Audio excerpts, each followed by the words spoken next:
সম্মানিত দিনী ভাই ও বোন, পবিত্র এই মাহে রমজান মাসে যারা রোজা রাখবেন, রোজার নিয়তটি অবশ্যই সহি শুদ্ধভাবে করবেন।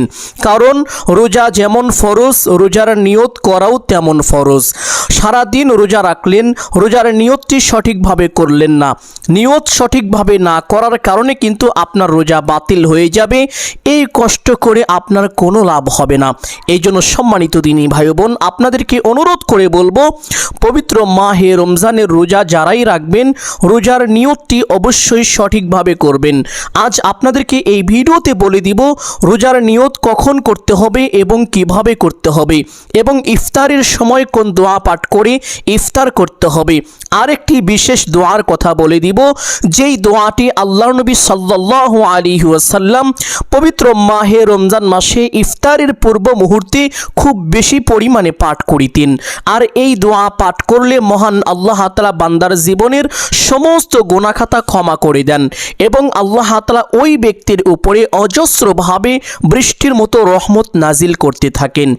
সকল প্রকার বিপদ আপদ, বালা মুসিবত, অভাব অনটন, দুঃখ কষ্ট, পেরেশানি, দুশ্চিন্তার সাথে সাথে দূর করে দেন। এক কথায় আল্লাহ তাআলা ওই ব্যক্তির উপরে অজস্রভাবে শান্তি বর্ষণ করতে থাকেন। সুবহানাল্লাহ। সম্মানিত দিনী ভাই ও বোন, পবিত্র মাহে রমজান মাসের রোজার নিয়ত করার সঠিক সময় হলো, ধরুন আপনি আজকে রোজা রাখবেন, তাহলে আপনার আজকের রোজার নিয়তটি করতে হবে পূর্বের দিন তথা আগের দিন।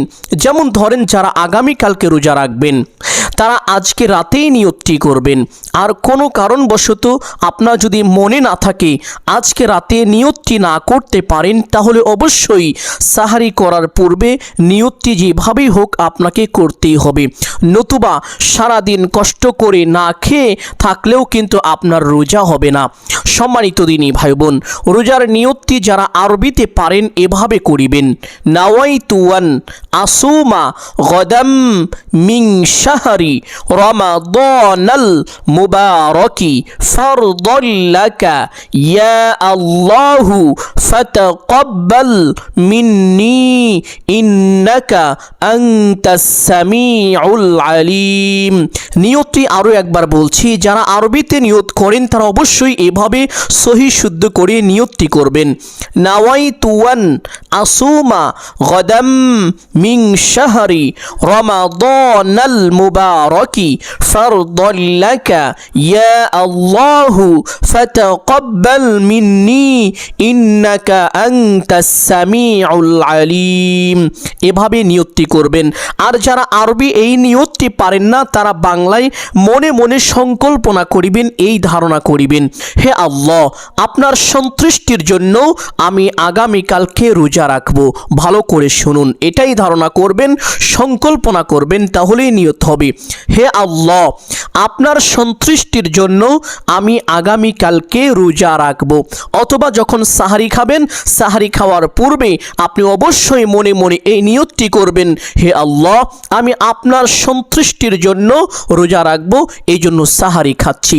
এটা নিয়ত করতে হবে। সম্মানিত দিনী ভাই ও বোন, যারা আরবিতে নিয়ত করেন, নিয়তের অর্থ বোঝেন না, তাদের কিন্তু নিয়ত হবে না। এই বিষয়টি হয়তো অনেকেই জানেন না। এই জন্য আপনাদেরকে খুব ভালোভাবে বলে দিচ্ছি, নিয়তের অর্থ যদি আপনি না জানেন, শুধু আরবিটা মুখস্থ আছে কিন্তু এর অর্থ কি আপনি সেটা জানেন না, তাহলে এই আরবিতে নিয়ত আপনি করবেন না, কারণ আপনার নিয়ত সহি শুদ্ধ হবে না। আর নিয়ত সহি শুদ্ধ না হলে আপনার রোজা পরিপূর্ণ হবে না। আশা করি বিষয়টি বুঝতে পেরেছেন। এখন আপনাদেরকে বলে দিব, ইফতারের পূর্ব মুহূর্তে আল্লাহর নবী সাল্লাল্লাহু আলাইহি ওয়াসাল্লাম একটি বিশেষ দোয়া খুব বেশি পরিমাণে পাঠ করিতেন। আর এই দোয়া পাঠ করিলে মহান আল্লাহ তাআলা বান্দা বান্দির জীবনের সমস্ত গুনাহখাতা ক্ষমা করে দেন। সকল প্রকার অভাব অনটন, বিপদ আপদ, বালা মুসিবত, দুঃখ কষ্ট, পেরেশানি, দুশ্চিন্তা দূর করে দেন। এক কথায় আল্লাহ তাআলা ওই বান্দাকে রহমতের চাদর দিয়ে ঢেকে দেন এবং ওই বান্দা যেই স্থানে বসে বসে এই দোয়াটি পাঠ করে, আল্লাহ তাআলা ওই স্থানে অজস্রভাবে বৃষ্টির মতো রহমত নাজিল করতে থাকেন। যেমন আপনি যদি আপনার ঘরের মধ্যে এই দোয়াটি পাঠ করেন, তাহলে আল্লাহ তাআলা আপনার ঘরের মধ্যে বৃষ্টির মতো রহমত নাজিল করবেন, সংসারে প্রচুর পরিমাণ উন্নতি দান করবেন।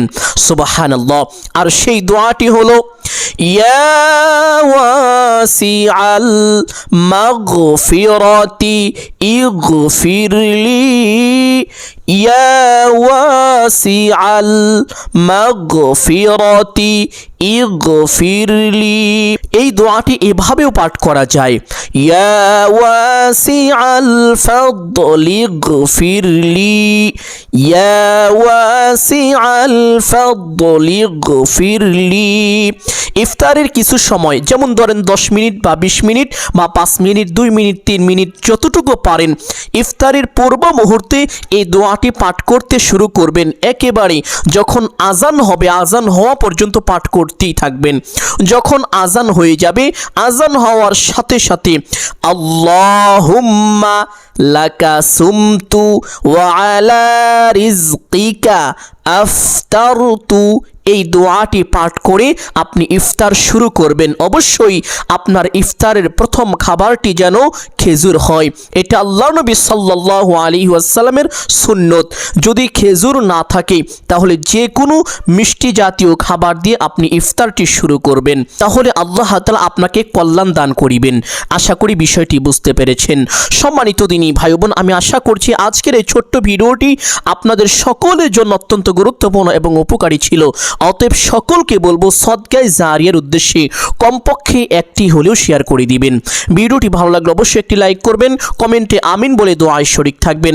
যারা এই চ্যানেলে নতুন দর্শক রয়েছেন চেষ্টা করবেন চ্যানেলটি সাবস্ক্রাইব করে রাখার জন্য। সকলের জন্য অন্তর থেকে দোয়া করি আল্লাহ তাআলা সকলকে ভালো রাখুন, সুস্থ রাখুন, জানে মালে কামায় রুজিতে প্রচুর পরিমাণ উন্নতি ও বরকত দান করুন। সকলেই বলি আমিন সুম্মা আমিন। আসসালামু আলাইকুম ওয়া রাহমাতুল্লাহি ওয়া বারাকাতুহু।